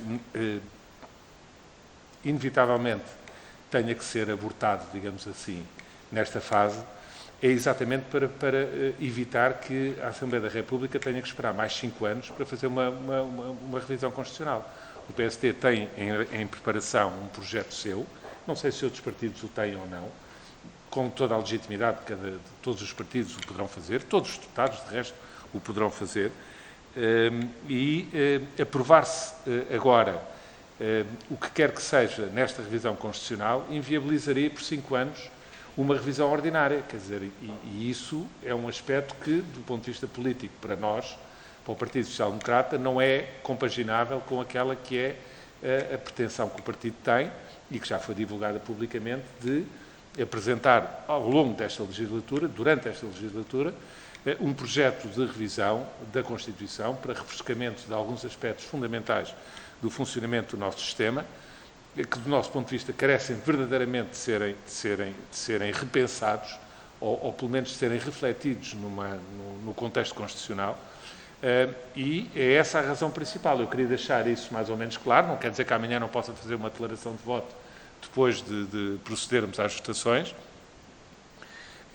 Tenho pena que não se entre na discussão na especialidade, porque algumas das propostas que, sobre uma capa de aparentemente tocarem em aspectos que verdadeiramente, do nosso ponto de vista, devem ser mexidos, acabam por propor soluções que são soluções inviáveis. Por exemplo, aquilo que o Sr. Deputado André Ventura acabou agora de referir nesta sua segunda intervenção, relativamente à inibição de titulares de cargos políticos poderem exercer funções em qualquer tipo de instituições sobre as quais tenham tido intervenção direta enquanto titulares desses cargos políticos, choca com um problema que é o problema da eficácia. Quer dizer, é possível, num Estado de Direito Democrático, proibir um cidadão de trabalhar numa empresa privada? Eu acho que não é possível. Pode-se culminar consequências, mas não se pode dizer que é impossível. Não se pode dizer que é proibido. Quer dizer, um cidadão está proibido. Ele pode ter consequências se o fizer, mas não pode ser proibido. Quer dizer, não faz sentido apresentar com esta simplicidade uma proposta cujo fundo até tem razão de ser para ser refletido pelo legislador, e nomeadamente pelo legislador constituinte, mas não sobre esta forma. O mesmo se diga, por exemplo, relativamente à proposta que aparece relativamente ao internamento ou ao confinamento compulsivo por razões de saúde pública, em que, objetivamente, de facto, de resto o PSD já tinha apresentado essa proposta em 2011, muito antes de se saber que vinha aí o que veio com a Covid, já tinha apresentado uma proposta exatamente no sentido de se acrescentar ao artigo 27 uma regra relativamente à possibilidade de excetuar o princípio da privação de liberdade por razões de saúde pública, em determinado tipo de circunstâncias, mas, obviamente, não concordamos é que seja feito, como aqui se diz, dependente de um parecer vinculativo de uma entidade administrativa. Isso é impensável. A proposta que aqui nos é colocada é que isto decorreria de um parecer vinculativo da Direção-Geral de Saúde. Ora, do nosso ponto de vista, não pode ser assim, manifestamente. E, portanto, quer dizer, há aspectos que podem e devem merecer uma reflexão aprofundada no contexto de uma revisão constitucional que o PSD espera que possa ter lugar durante esta legislatura, mas que as circunstâncias objetivas que temos neste momento perante nós não possibilitam que seja feita em torno do articulado que nos está a ser presente. Grande parte deles, também não o escondo, para o PSD é inaceitável, mas há alguns aspectos, como esta questão do confinamento ou do internamento por razões de saúde pública, as questões, como eu referi, dos prazos de prisão preventiva, eventualmente do habeas corpus, as questões relacionadas, temos que refletir também se é preciso ou não fazer algum inciso constitucional para ultrapassar um problema, que é um problema que o PSD está particularmente à vontade, porque foi ele que historicamente desencadeou a questão do enriquecimento ilícito ou injustificado, ou como queiram, com modulação que se entender e que for possível de aprovar. É evidente que o PSD acha que essa reflexão deve ser feita, se é preciso ou não algum encarte constitucional relativamente a essa matéria. Agora, isso não quer dizer que a gente tenha que votar preto ou branco, sim ou não, de cruz, ou rejeitar de cruz, ou aprovar de cruz, aquilo que nos está a ser proposto neste texto. E, portanto, queria deixar isso claro. As votações fazemos amanhã, então, se é essa a decisão da Comissão, e o PSD, porventura, solicitará apenas para que não haja interpretações equívocas que alguns artigos, algumas matérias que, do nosso ponto de vista, devem verdadeiramente merecer um trabalho numa futura revisão constitucional que nós esperemos que seja aberta no curto prazo, porventura nos absteremos, mas que fique claro que a nossa recusa relativamente ao processo tal qual ele está colocado neste momento é pela impossibilidade, face às regras constitucionais, de todas as outras forças políticas, objetivamente, poderem, em tempo útil, apresentar as suas propostas para que elas possam ser discutidas. Nós achamos que a Constituição precisa, de facto, de ser reequacionada e de ser revista em alguns aspectos estruturantes, mas a situação com que estamos confrontados, nas atuais circunstâncias, levam a que nós tenhamos que inviabilizar o atual processo de revisão para que outro se possa abrir, não daqui a 5 anos, mas, porventura, daqui a alguns meses e com a participação o mais alargada possível das outras forças políticas. Muito obrigado, Sr. Deputado. Entretanto, tenho uma inscrição do Sr. Deputado Jorge Lacão, que nos acompanha por Skype e a quem dou a palavra.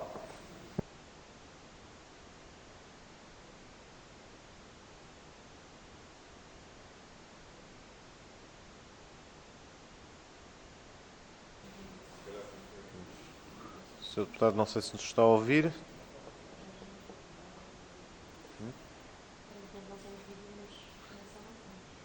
Então.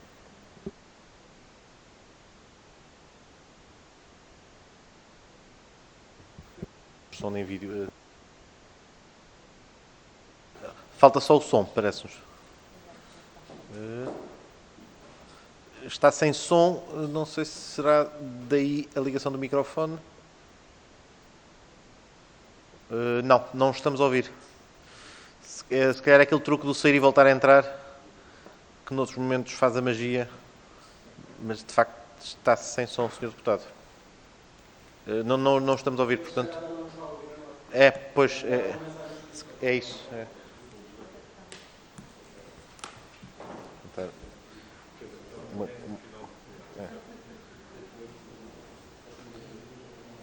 Depois se pudessem mandar um SMS dizer qual é a sala.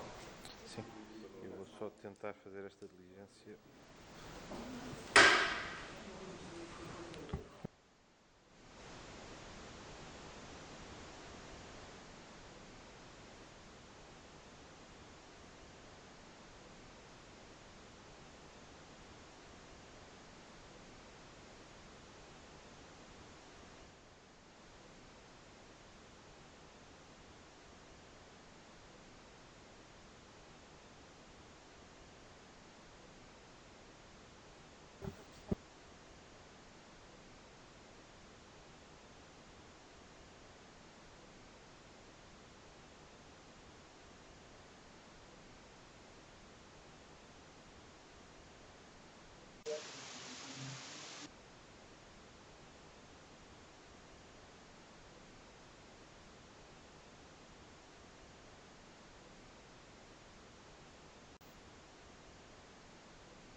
O Sr. Deputado Jorge Lacão tentou entrar e voltar a sair, não consegue, portanto, prescinde, não tendo condições para realizar a intervenção, se for caso disso. Muito bem, então retomamos amanhã os nossos trabalhos após o plenário. A sala será enviada por SMS, provavelmente esta ou a sala 2. Muito obrigado e até amanhã.